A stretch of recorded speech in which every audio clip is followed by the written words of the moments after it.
Ajobiewe is a good friend, and in fact, is my best friend. But talking about his art, we know Ajobiewe to be also a social critic. He uses his art to talk about the things going on in the country, especially how it affects the common man. But what I really admire in Ajobiewe's art is his use of light and shade. The way he uses light and shade to represent his forms. I would say he's the Rembrandt of his country. When Ajobiewe paints, he does not rush. He's not in haste. He calculates carefully before he lays a brush stroke on the canvas. He works with surgical precision. He makes sure that with the use of light, he's able to bring out the topography in every portraiture that he executes. Ajobiewe has done a lot of work that inspired me.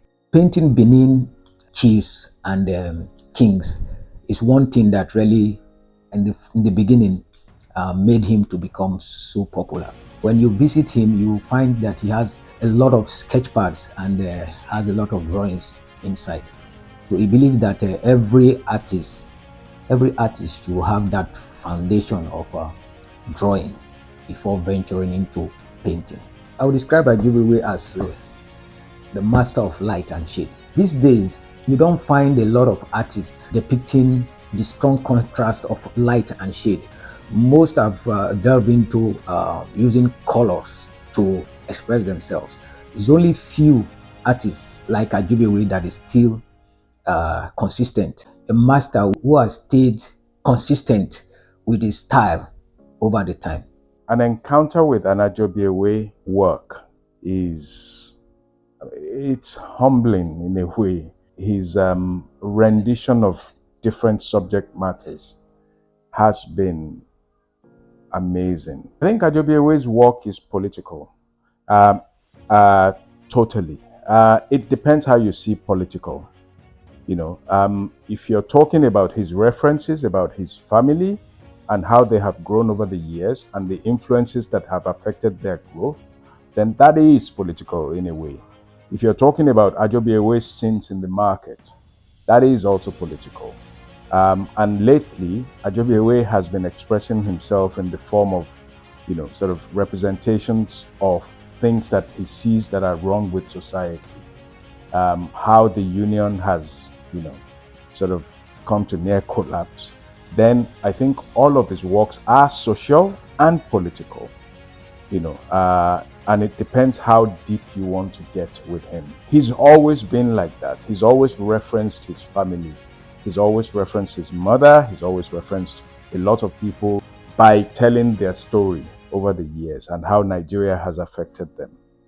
Ajobiewe has also talked about the social events in our society, our cultural events. You'll see quite a lot of references to that, the traditional events and all that. So he's always been that, it's just that lately he has become a lot louder in his representations. An engagement with Ajobiewe on a normal day will reveal layers of his thoughts about Nigeria, of how we got where we are.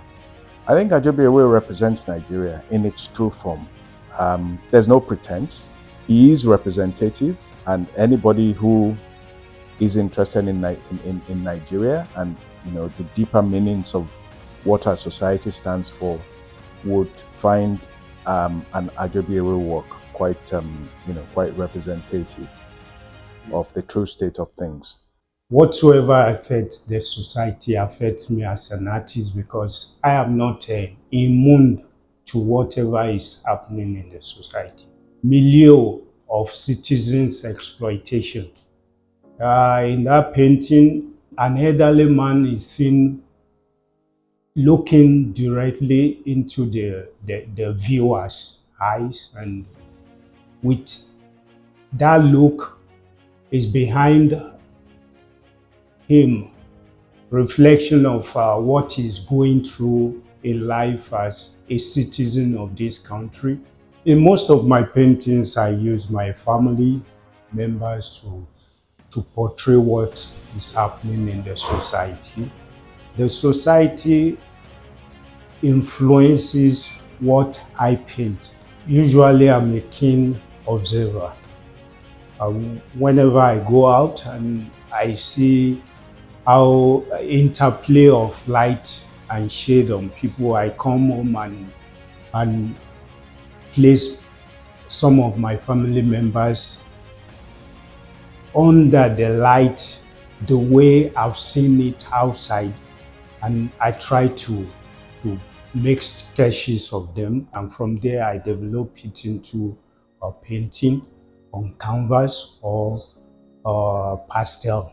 So that is how I go about the process. After making the sketches, I either have a pastel further sketch of it before going to the canvas, or directly from the pencil or pen sketch, I move directly to the canvas.